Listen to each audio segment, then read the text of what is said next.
അറബിയിലെ 28 അക്ഷരങ്ങളാണ് ഈ എഴുതിയിരിക്കുന്നത്.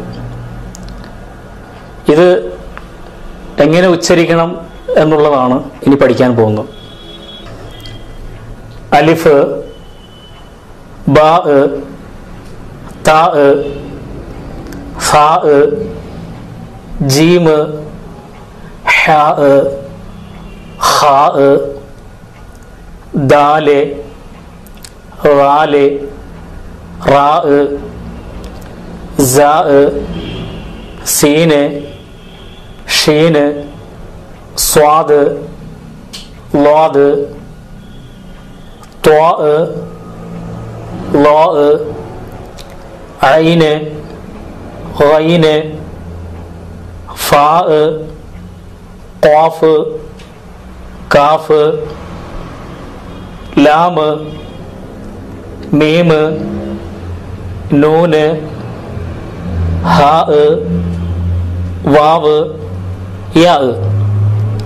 ഇതാണ് 28 അക്ഷരങ്ങൾ. ഇനി ഇതെങ്ങനെയാണ് നമ്മൾ ഉച്ചരിക്കേണ്ടത്, എങ്ങനെയാണ് ആ ഉച്ചരിക്കുമ്പോൾ ശബ്ദം പുറപ്പെടേണ്ടത് എന്നുള്ളത് നമ്മൾ മനസ്സിലാക്കിയിരിക്കുന്നത് നല്ലതാണ്.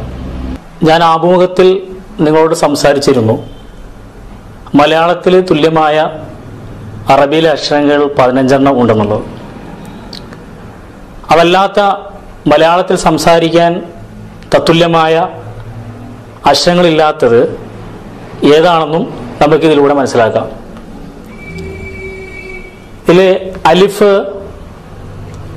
ബാ, താ, ദാൽ, റാ, സീൻ, ഷീൻ, കാഫ്, ലാം, മീം, നൂൻ, ഹാ, വാവ്, യാ.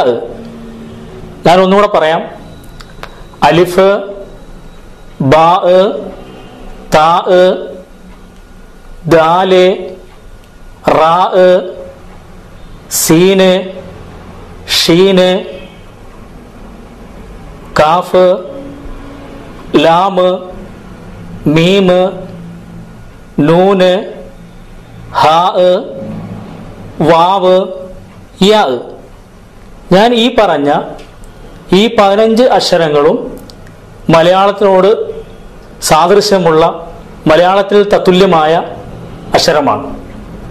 ബാക്കിയുള്ള 13 അക്ഷരങ്ങൾ, അതായത് ഫാ, ജീം, ഹാ, ഖാ, റാൽ, സാ, സ്വാദ്, ളാദ്, ത്വാ, ളാ, ഐൻ, ഗൈൻ, ഫാ, ഖാഫ്. ഈ അക്ഷരങ്ങൾ മലയാളത്തിൽ അതിന് തത്തുല്യമായ അക്ഷരങ്ങൾ ഇല്ല എന്നുള്ള കാര്യം നാം മനസ്സിലാക്കണം.